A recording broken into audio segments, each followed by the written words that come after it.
আজকের রেসিপি আলু সিম দিয়ে পালক শাকের তরকারি।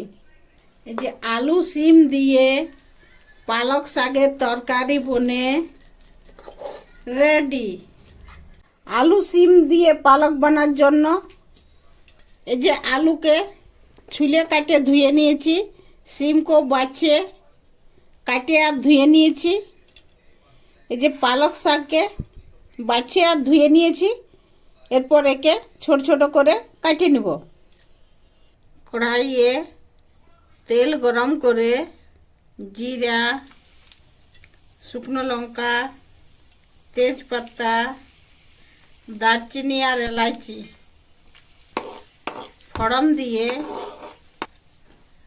আলু আর সিমকে একসঙ্গে ভাজে নিব।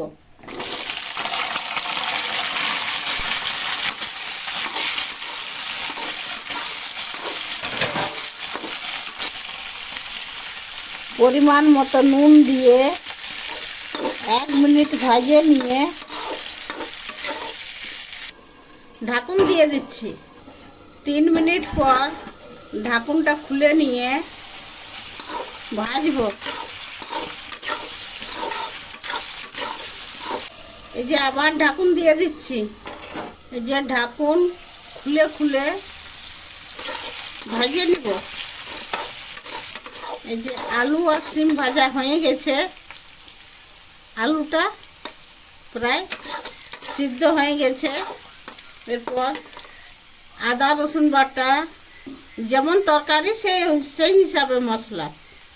আদা রসুন বাটা 1/2 চামচ, জিরা গোলকিয়া কাঁচা লঙ্কা বাটা 1 চামচ, একটা মিডিয়াম সাইজের পেঁয়াজ কুচি দিয়ে আলু সিমের সঙ্গে মশলাটাকে ভাজিয়ে নিব।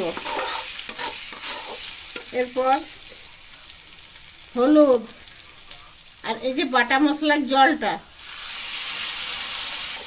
দিয়ে ভালো করে মশলাটাকে কষে নিয়ে এই যে আলু সিমের সঙ্গে মশলা ভাজা হয়ে গেছে, সবজি তেল ছাড়ে দিয়েছে। এরপরে এই যে ধুয়ে কাটে রাখা পালক শাক দিয়ে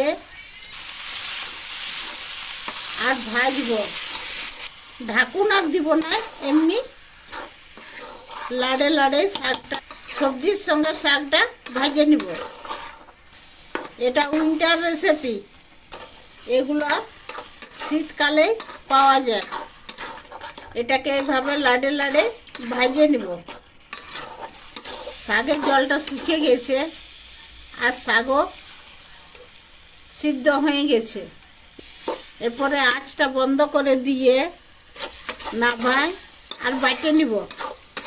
আলু সিম দিয়ে পালক শাকের তরকারি বনে রেডি। এটা ভাত, রুটি, পরোটা সকলের সঙ্গে খেতে পারেন। এই যে খেয়ে দেখছি, খেতে দারুণ টেস্টি হয়েছে।